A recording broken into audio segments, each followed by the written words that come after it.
নমস্কার বন্ধুরা, আমি আজকে খাসির মাংস রেসিপি একটা নতুন ধরনের আপনাদের বলবো।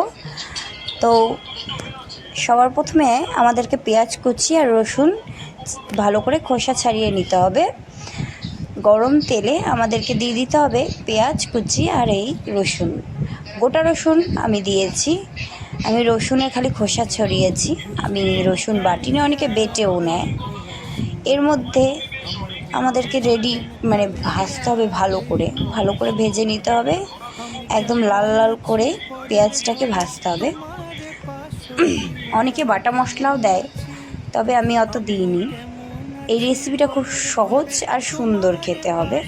তো এর মধ্যে আছে শুকনো লঙ্কা বাটা আর জিরে বাটা আর আদা বাটা। আমি এগুলোকে হাতে বেটেছি, মিক্সচার মেশিনে নয়, তবে টেস্ট আসবে না, তাই আমি হাতে বেটেছি।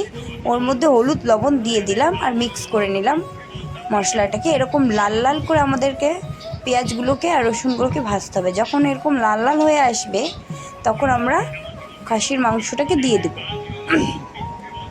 খাসির মাংসটাকে দিয়ে দেওয়ার পর একটু খাসির মাংসটাকে নেড়ে নিয়ে যেই মশলাটা আমরা রেডি করলাম, আদা রসুন জিরে বাটা আর লঙ্কা ও হলুদ গুঁড়ো আর লবণ দিয়ে, সেটা আমরা এর মধ্যে দিয়ে দেব। দিয়ে আর মিক্স করে নেব আর ঢেকে রেখে দেবো। আর আপনারা চাইলে মিট মশলাও দিতে পারেন, আমি দিইনি কারণ মিট মশলার গন্ধ অনেকের পছন্দ না। আমি সেরকম একটা মশলা দিইনি। তো ঢেকে যখন রেখেছিলাম তখন দেখি 5-10 মিনিট পর এসে দেখি 5 মিনিট পর এসে দেখি যে জল ছেড়ে দিয়েছে। আমি আগে থেকেও হলুদ লবণ দিয়ে আলুগুলোকে ভেজে রেখেছিলাম আর চর্বিগুলোকে উঠিয়ে রাখলাম। চর্বি যদি এখন দিয়ে দিই তবে চর্বি খুঁজেই পাবো না। এরকম আমাদেরকে অনেকক্ষণ ধরে কষাতে হবে, হালকা আছে মিডিয়াম আছে, আর ঢেকে রাখতে হবে। সময় সময় এসে নেড়ে নিতে হবে। এইভাবে মাংসটা 50% সিদ্ধও হয়ে যাবে আর আমার কষানোও ভালো করে হবে। তো প্রায় আমি অনেকক্ষণ ধরেই কষিয়েছিলাম। যখন দেখলাম যে জল কমে কমে আসছে আমার, তখন আমি বেশি করে নাড়া শুরু করলাম, নয়তো নিচে লেগে যাবে, তাই আমাদের ভালো করে নাড়তে হবে। যখন এই কষে আসবে, এই যে দেখতে পাচ্ছেন তেল ছেড়ে দিয়েছে আমার মশলা থেকে, পেঁয়াজ টিয়াজ থেকে, সব কিছু থেকে, তখন এই চর্বিগুলো আমি দিয়ে দিব। আর আমার আলুগুলো যেগুলো ভেজে রেখেছিলাম হলুদ লবণ দিয়ে, সেগুলো একে একে দিয়ে দেব। তারপরে এরকম নাড়িয়ে এর মধ্যে জল দিয়ে দেব, যতটা আপনারা ঝোল খেতে চান, যেমনভাবে আপনারা খেতে চান কষা, ওই হিসাবে জলটা দেবেন। কারণ 50% সেদ্ধ হয়েছে, আমাদের 50% আরও সেদ্ধ করতে হবে।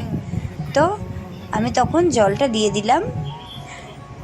জলটা দিয়ে দেওয়ার পর আমাদেরকে আরও 50% সেদ্ধ করতে হবে বলে মিডিয়াম আছে, যখন জলটা ফুটে উঠলো তারপর আমি মিডিয়াম আছে ঢাকা দিয়ে আবার মিনিমাম 20 থেকে 30 মিনিট বা 40 মিনিট বলতে পারো, আমি এটাকে আরও রান্না করেছিলাম। তখন আস্তে আস্তে আমার মাংস, আলু, চর্বি সব সিদ্ধ হয়ে গেছে। এই যে তখন আমি উঠিয়ে নিলাম, যখন আমার রান্নাটা পুরোপুরি কমপ্লিট হয়ে গেছে। তো দেখতেই পারছো আমি এখন খেতেও বসে গেছি। তোমরাও বাড়িতে বানাও। কি দেখছো, ঝটপট খাসির মাংস, এরকম পাতলা পাতলা ঝোল।